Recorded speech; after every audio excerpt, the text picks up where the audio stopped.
Welcome back to Legendary Joe's Master Routes. And who wants to see the glowing sea? Because that is what we are gearing ourselves up for today. So, starting out at Dalton Farm, let's go ahead and grab our special Vim power armor. We're going to need it for this one. Yoink! So, let's go ahead to the WRVR broadcast station. This is center bottom-ish of the map. And let's go ahead, as we can see on the radar there, and continue southwest.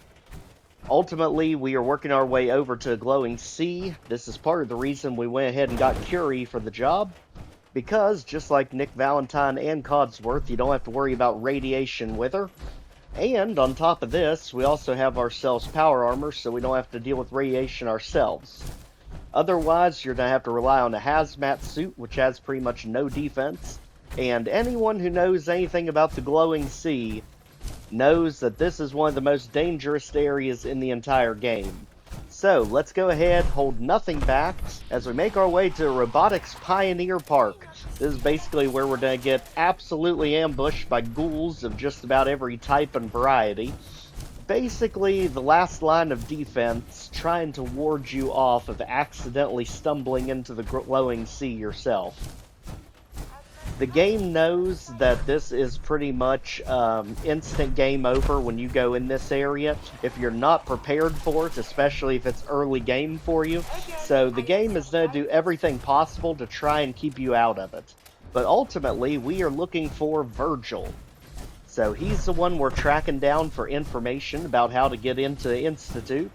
And, as this season dictates, our entire purpose is to look for Sean. And we know that Sean is somewhere in the Institute. So, we've got to get there, no matter how difficult this area is. So, let's continue over here, where we're going to find the edge of the glowing sea. And it's easy to tell where it is because if you don't have a power armor on, this is where you start getting absolutely flooded with radiation. So it does start low and it's going to work its way up really high, lightning quick, to try and keep you out of the area. And it's also easy to tell because it's an area with pretty much destroyed trees everywhere. Now, the whole premise behind the glowing sea is this is where the bombs actually fell. So this is basically ground zero of the entire operation. As you can see here, one of the very few clear shots you are ever going to get of the glowing sea, because not far into this, and it's going to be extremely difficult to see. This area is moody, it's atmospheric, and there are tons and tons of things to explore and oddities to find all throughout. So we're definitely going to be making multiple trips through the glowing sea. We're just on a mission this time around. So into the haze we go, and we are ultimately working our way down to the bottom southwest corner of the entire map. That's where Virgil is currently hid at.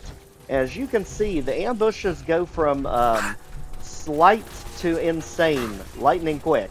You basically started with just a few ghouls that were high level, and then you get infected blood bugs literally at every possible square inch of you.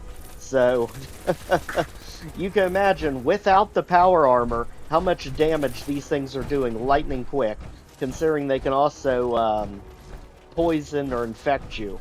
So, let's go ahead, get them out of here. Curie's holding her own, but let's be honest. Before we get to Institute, we need her to be a human. Because there is just no getting around how good her actual synth form's stats are compared to the robot form. It is night and day different. And yes, we possibly could go to the Institute next episode, but it's just going to feel completely off. So, we are going to get Curie up there pretty quick. So, in the meantime here, let's go ahead and explore our way further south and west. As far as we can get, there are going to be a few standout locations we're going to run into between here and Virgil's area. And the first one is actually going to come to us in the form of a random red rocket truck stop that got absolutely eviscerated by the bombs. So let's work our way over. Curie's not following us. She must have got defeated. Come on. Come on. Let's go. Alright, now let's continue our way over, because this episode's also going to have one of the most intense firefights easily of the entire series. And we'll get there in just a bit. In the meantime, enjoy the ambience, because this area is creepy and it is lethal. It can throw some of the worst things in the entire game at you, seemingly out of nowhere. So let's go ahead and continue on around our destroyed billboard over here. And there you can see is the ruins of the Red Rocket truck stop.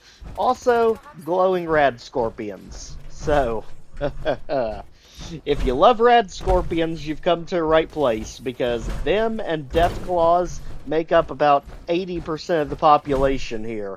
So let's go ahead. You can either shoot them, or technically you can smack them back out of the hole. That's one good way to get them to stop from potentially trying to pop up behind you. And now that's taken care of, let's go back down here, and you can see we actually can enter the truck stop. So, into Red Rocket, let's go over and let's investigate, see if there's anything really good we need over here. And one thing you do notice is this area is flooded with tools, which is good, because back at Vault A1 we can sell them for money. We'll just load up Curie with all the extra junk items.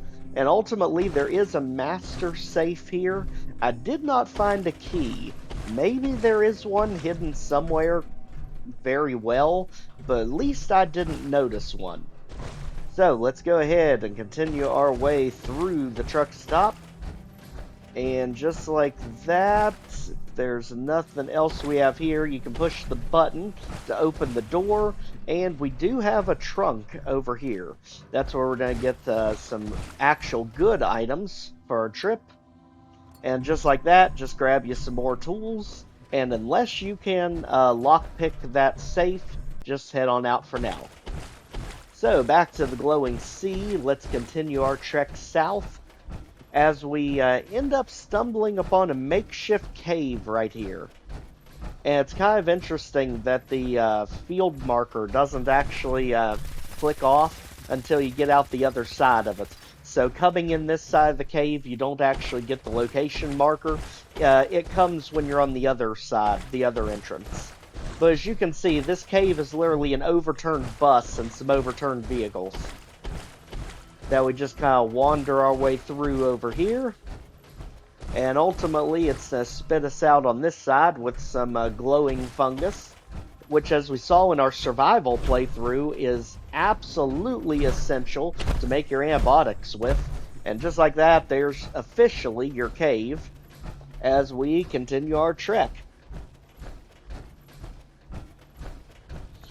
Now, again, if you cannot see very well in the glowing sea, don't worry, it's supposed to be like that. This is notoriously one of the hardest places to be able to see in the entire game. And before you had Far Harbor and all of its fog, this was basically the original vanilla games version of that. So, one of those locations where you can't see more than about 50 feet in front of your face. And that's literally to obscure all the big high-tier enemies that are getting ready to ambush you, just seemingly out of nowhere. So get ready. Let's have eyes in the back of our head, as we do have a level up ready, which we're just going to use on luck. Now that we've got all the other special stats maxed out at 10, luck is the only one left. And continuing our trek, we can see even more radiation pools all over the place. We've also got rad storms and off in the distance. And you can see some sort of makeshift building here, but it did not make it, and it's also infected with glowing rad roaches. So, be careful, because this area is literally crawling with them. As we continue on, Curie's just going to follow behind, and this area, literally, they're all over the place.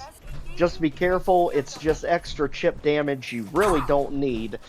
Just be thankful if you do come here with power armor that they seemingly don't do any damage to you. We actually have the second weakest power armor in the game. The T45 is the bottom of the barrel.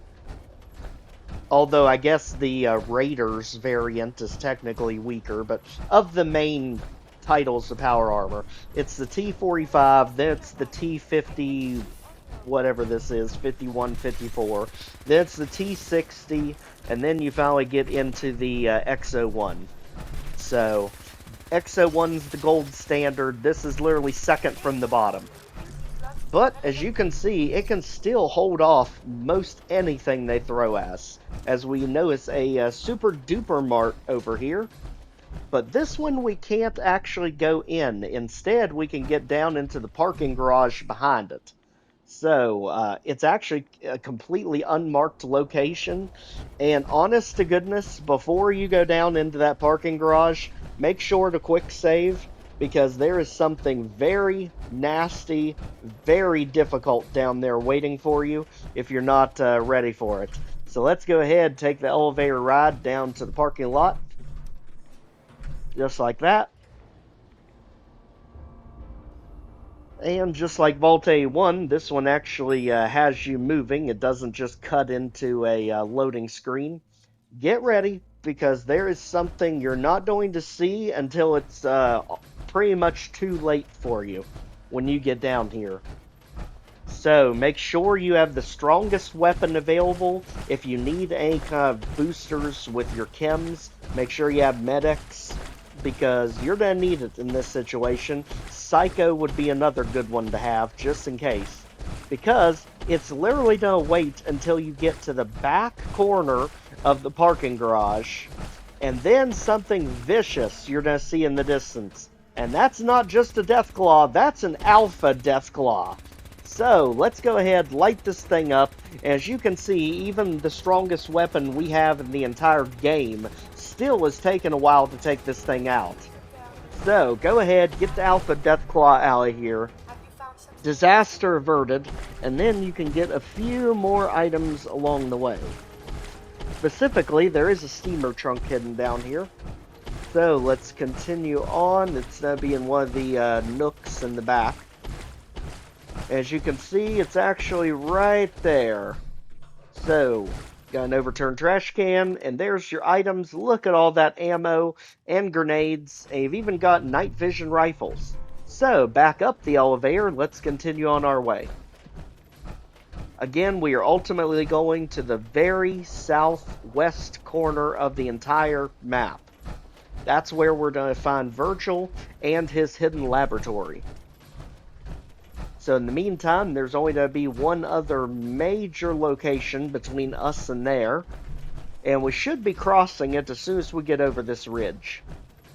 So as you can see, the fog, or in this case the radiation, is getting much heavier, much thicker in this area.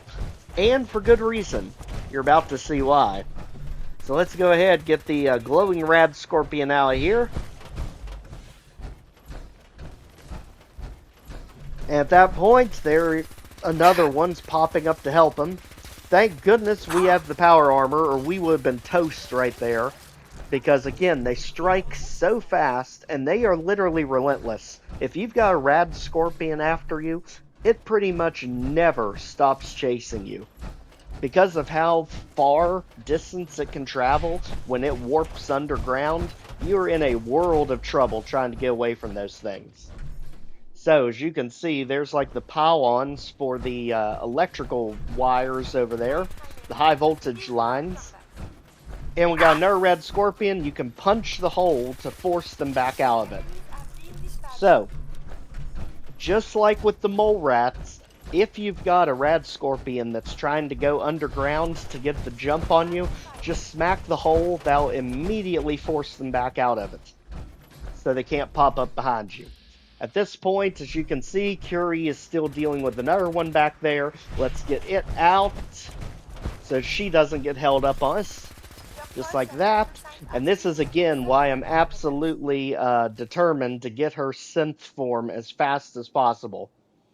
Not just because it's going to fit the narrative of the Institute a lot better, but she'll be a lot more useful in combat because the stats are night and day difference between her true synth form and her robot form.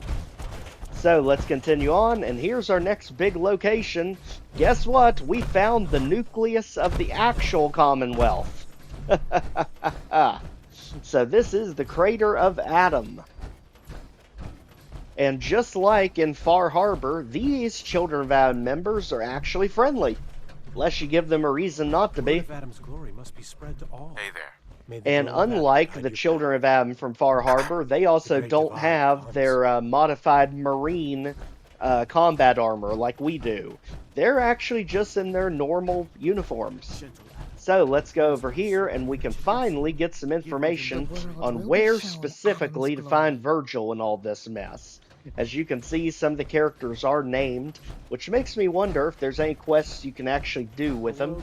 It's just not in the wheelhouse for us just yet. Let's go over here, because here's where we're going to get our answers. Stop right there, stranger. You approach Atom's holy ground. I'm here because I need your help. Do you seek division?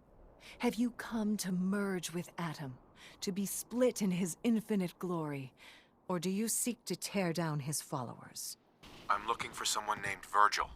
Have you seen him? Yes, I know of him. What do you want with him? I just need some information from him. I see. In truth, this Virgil has caused some concern. Some believe his presence is an affront to Atom.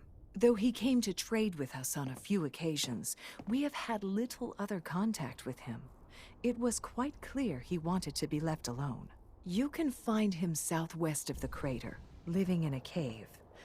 I would approach cautiously were I you. I feel he does not want visitors. Well, there's our first big clue, the fact that he doesn't want visitors. That clearly explains why he's hidden himself all the way in the back corner of the Commonwealth. So let's go ahead and continue on our way. The good thing is, once you've gotten to the the crater of Adam, you know you're pretty much there, as you can see on the map.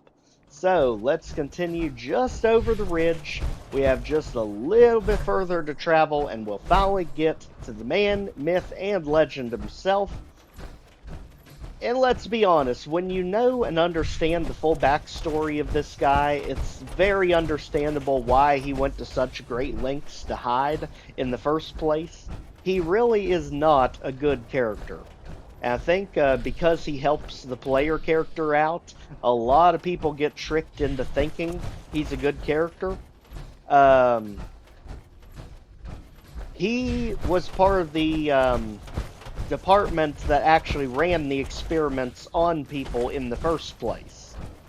And then he used that same prototype on himself and developed a cure for himself.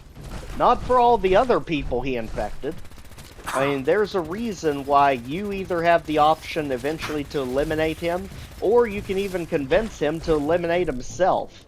He's just a very unfortunately bad character all the way around. The only thing positive he really does is just help you figure out how to get to the Institute.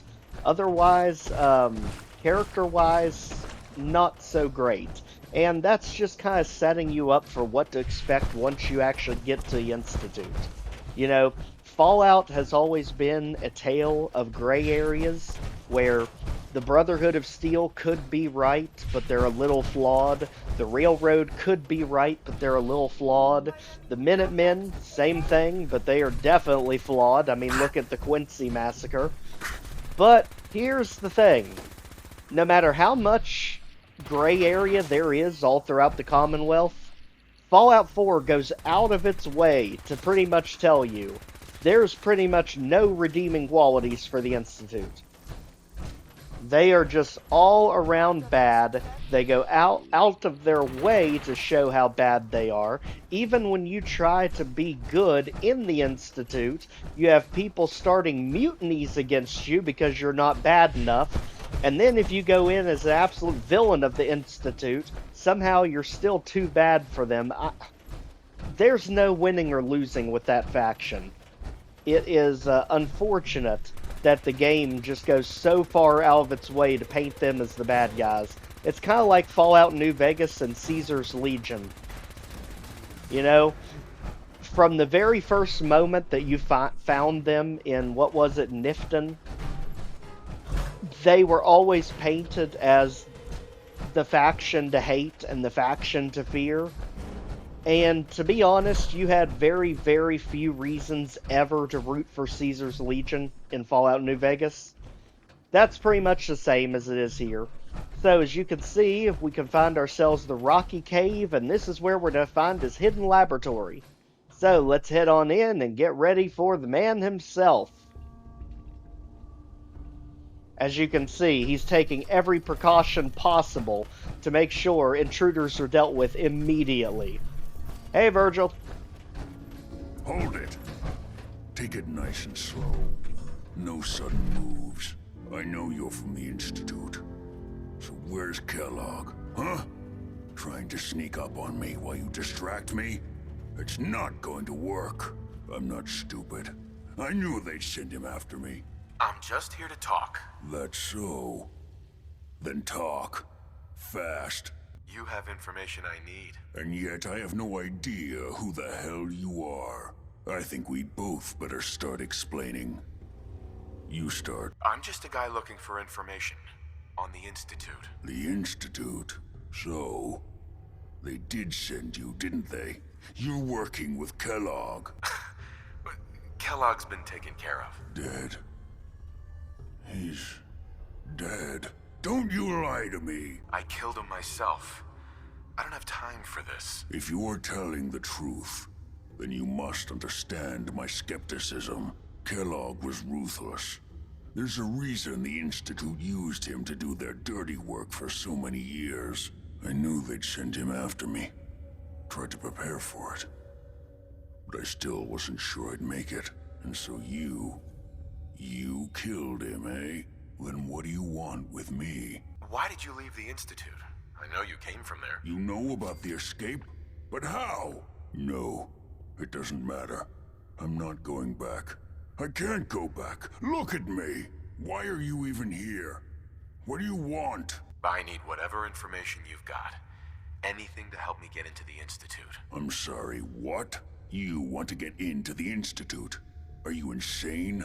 Never mind how nearly impossible that is. Even if you were to succeed, it'd almost certainly end in your immediate death. What reason could you possibly have for taking that kind of risk? I'm trying to find my son. The Institute kidnapped him. Oh no. I had no idea. I'm sorry. Yeah. The Institute has taken people from the Commonwealth in the past. If your son is one of them, I can understand why you'd want to get in there. I can help, but I'm going to need something in return. You help me and I'll help you. All right. If I help you, you're going to do something for me. Before I was forced to leave, I was working on a serum to reverse this mutation. It could return me to normal. You understand? So if you get in there, I need you to find it in my old office and bring it to me. I think that's pretty reasonable in exchange for helping you. All right? Let's talk details. First things first. You know how synths get in and out of the Institute? Yeah, they use some sort of teleporter. Well. Not many know about it. Pretty closely guarded secret. You've certainly done your homework. It's commonly referred to as the molecular relay. I don't understand all the science behind it, but it works. Dematerializes you in one place, rematerializes you in another. I'm sure it sounds crazy, but it's a reality. The relay is the only way in and out of the Institute. You understand? The only one. That means you're going to have to use it. Now, have you ever seen an Institute courser? Sure, lots of them. Don't bullshit me. More than one of them and you wouldn't be standing here right now. Coursers are Institute synths, designed for one purpose. They're hunters. Operations go wrong, a synth goes missing, and a courser is dispatched. They're very good at what they do. And you're going to have to kill one. Let's go. Just point me in the right direction. Well, I suppose your enthusiasm counts for something. Every courser has special hardware that gives them a direct connection to the relay in the Institute. It's embedded in a chip in their heads. You need that chip. But to get it, you'll have to find a courser. Now, I don't know exactly where you can find one. They haven't sent any after me, and sitting here waiting doesn't seem like a good plan. You're going to have to hunt one down. I can tell you where to start and give you some help finding one, but you'll have to do the dirty work. Okay, let's get to work. Right. The primary insertion point for coursers is in the ruins of CIT, directly above the Institute. So you'll want to head there. Now, the relay causes some pretty heavy interference all across the EM spectrum. You've got a radio on that Pip-Boy, right? When you get to the ruins, tune it to the lower end of the band and listen in. You'll be able to hear the interference. Follow the signal, and it'll lead you to a courser. Then, you just have to not get killed. Not gonna lie, the odds aren't in your favor here. But if you do make it, remember what I said about the serum. I need it badly. I really do hope you find what you're looking for. Alright, so we've got to get ourselves a courser. So, let's head over to the wreck of the USS Riptide. That's literally the boat that got stuck in the bridge. Right outside of the ruins of the CIT, which is literally right above, physically, where the Institute is, which is clearly underground facility. So, let's go over here to the ruins of the CIT, aka MIT, in the real world. And we're actually not going to go inside. There is some super mutants and synths that you can take out when you're in there. What we are more interested in is trying to figure out where the courser is. So just like Shipbreaker, you basically turn the thing on your radio. It'll beep louder as you get closer. It's literally right beside where the CIT ruins are. So just go east of it, and you'll find exactly where the courser is beeping off at you. So, let's go past the makeshift Raider stronghold over here, because they are the one thing blocking you from getting to the courser. And let's continue to the east. So again, the way these synths work, we know we have the prototype synths, which is basically Nick Valentine and Dima. They were the only two prototypes that we know of. Then you have the everyday synths, which have been the ones we've been fighting.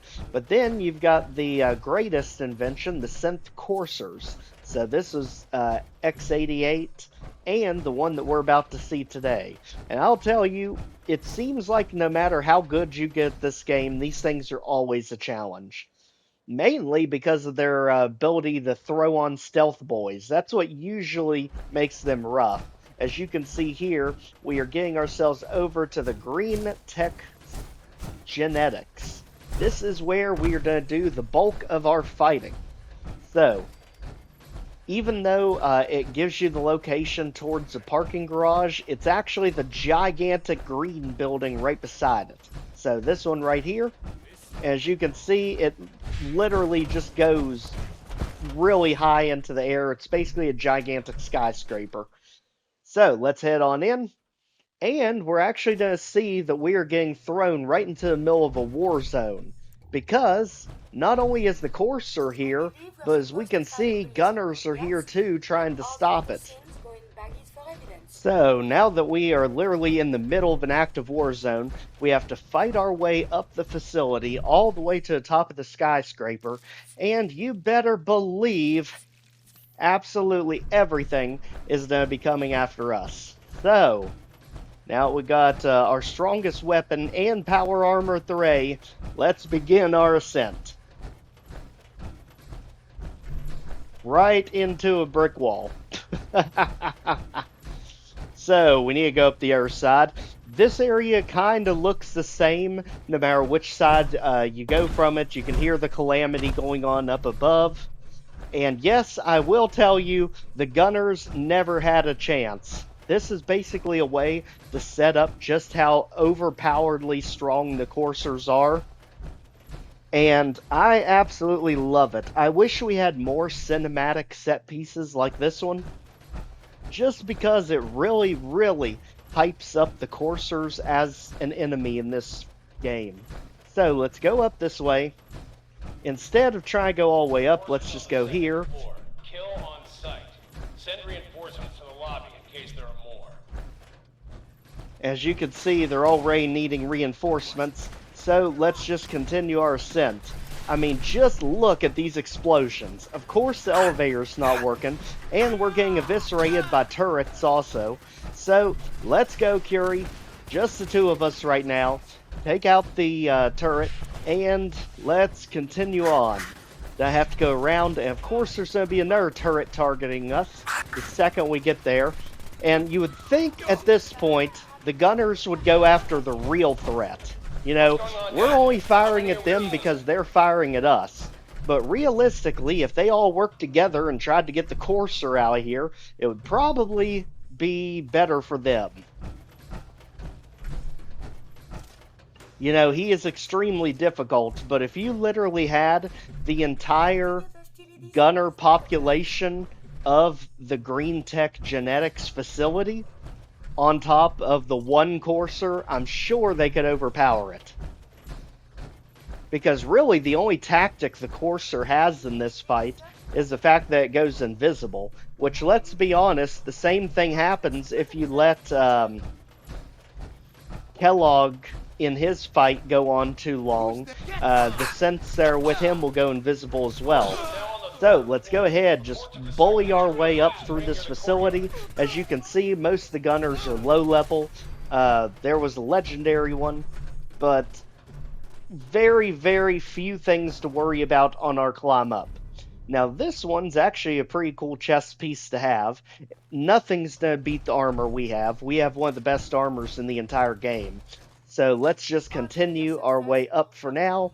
And it always struck me how much the gunners look like Deacon. You know, someone should just pose Deacon as a gunner. I'm telling you, he would fit right in. As we go ahead, just casually look around. We are not that intense on making sure that we hit every single thing in here, because there's really not much to it until you get to the very top. So, let's keep pushing. As you can see, gunners are around pretty much every corner in this area, so there's never time to breathe, never time to stop. Let's just keep pushing forward, literally around every single corner. So, let's go through here, weave through the hallway. Beware of dead ends. Just like that. And let's push back, because that area literally fell through. Instead, we can go up above it to the next floor. And let's always keep a reload on this, especially when we know there aren't enemies, because the weapon just takes way, way too long to reload when you're in actual fight. So, let's keep it up, and keep pushing our way to the top. As you can see, really, really good decorations along the way. It honestly feels like a building that's been lived in and used not too long ago. Nice. So let's break our way into the restricted section, get ourselves some frag mines and a microscope, and let's be honest, unlike survival mode, we can be much more liberal with the frag mines in this series.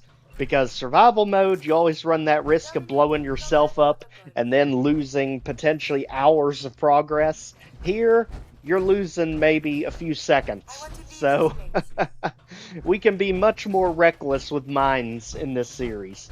Let's continue on our way. As you can see, it just keeps going up and up constantly.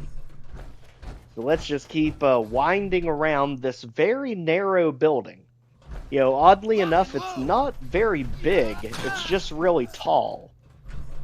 Let's make sure to grab the Molotov cocktails and the money and keep it going.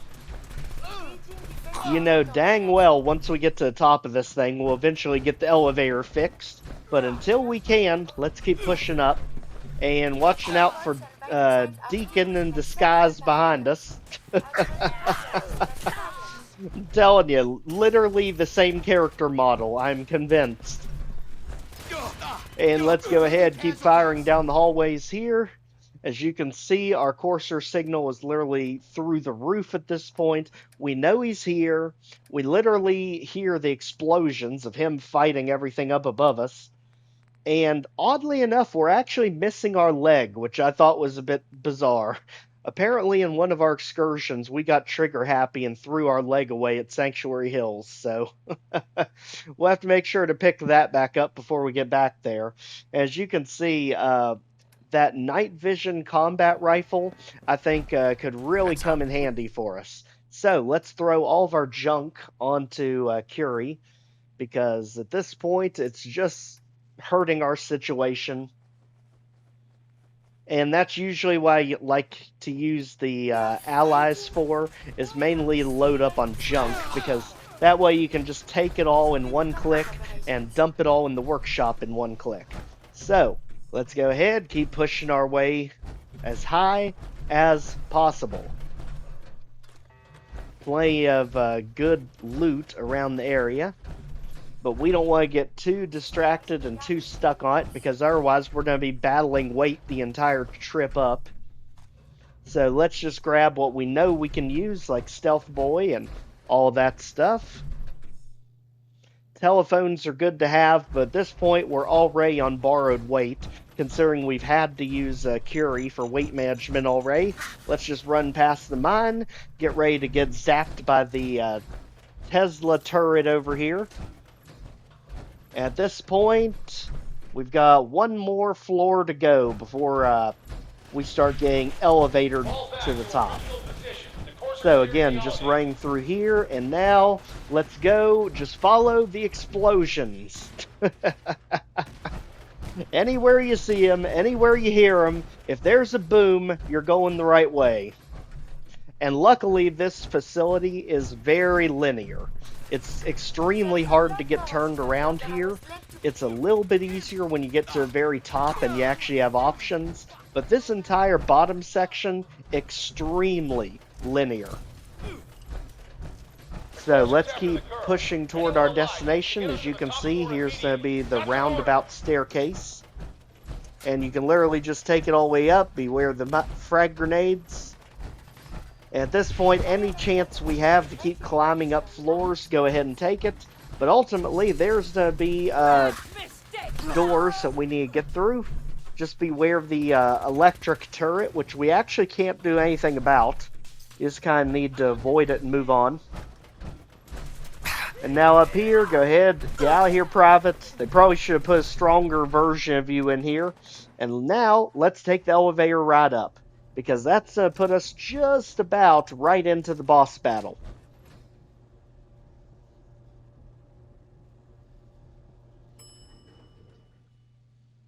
So, hopefully you enjoyed your elevator ride, because it is downhill from here. Let's go ahead. As you see, that terminal needs a password that we don't have, and we don't have master hacking abilities. So, let's continue up instead. At this point, we are right on top of the courser. He's got himself some gunners pinned down there, trying to get information. I don't believe you are.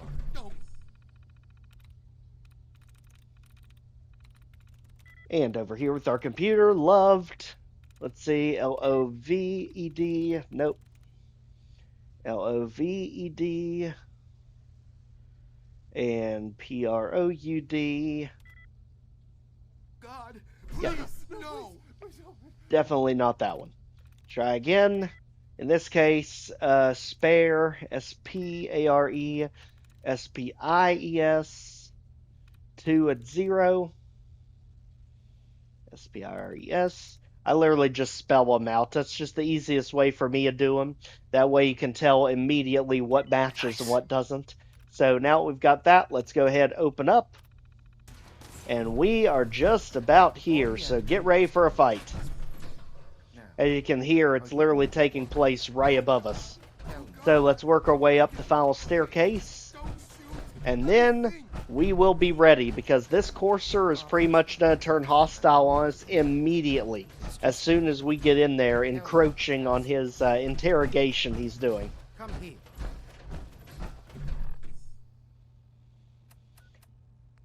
So as you can hear, he's trying to get in the door right beside them there. There's our courser, and he's still trying to figure out what to do. Now he's invisible, and here's where the real tough battle begins.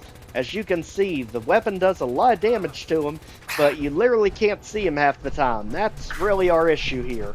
So let's continue just spraying the area. As you can see, he's actually doing massive amounts of damage considering the power armor and the strongest normal armor in the game. I mean, he's already taken a huge chunk out of us, about 30-40% health so far. And let's keep it up, as this is Z247. So you add X688, you have Z247. And we can also finally figure out what in the world was so important about this location that he was here taking out all the gunners for. So again, it's very hard to keep a lock on him, but you can't really rely on VATS when he's turning invisible constantly. And it's very hard to lock down his location because he does constantly jump to his side, like you see there. So get the courser out here, and we can finally get what we came here for, the courser chip. This is what we're going to have to ultimately bring back to Dr. Amari for her to get our way into the Institute. So now that's taken care of, that sergeant's apparently hostile toward us. Let's go ahead, and we need to find the password to this terminal, and we are going to find it right after we refix the elevator also. That way we have an easy way back down to the bottom floor. And you don't have to go through that same arduous climb that we took to get up here. Also, as you can see, loot-wise, we got ourselves a Fat Man nuke launcher. We've got some pretty good loot there in the crate.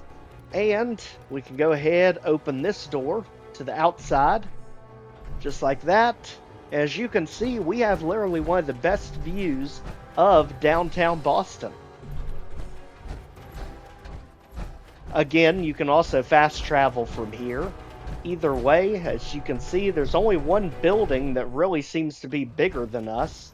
And that was the red building that we got the strength bobblehead in. So let's continue back in, because we do need to figure out what was so important about this place that they would send a courser here for.